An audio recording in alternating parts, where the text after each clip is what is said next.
You know, I've always been a V8 truck guy, but these EcoBoost motors are pretty stout, especially when you do a few modifications to them. The factory designs those intakes to mitigate noise and keep the truck running quiet.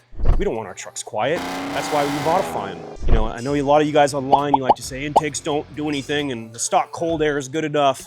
It's not. So if you really want to open that engine up on your 3.5 EcoBoost Raptor or F-150, check out this intake from S&B. This is a true cold air intake. It has a massive air filter and a rotomolded cold air intake box.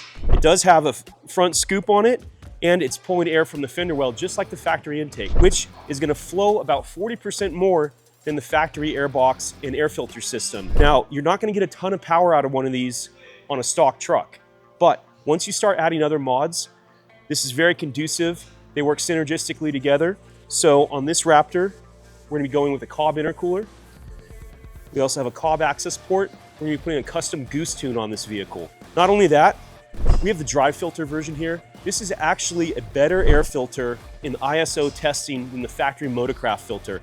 It's gonna protect your engine, it's gonna flow more air, it's gonna give you better throttle response. All these modifications together should give us over 100 more horsepower, a lot more torque, and make this Raptor a lot more fun to drive. If you guys are looking for a good, affordable, quality American-made intake system, check out this S&B.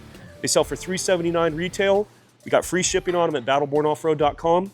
If you have any questions about your build, give us a call or check us out online.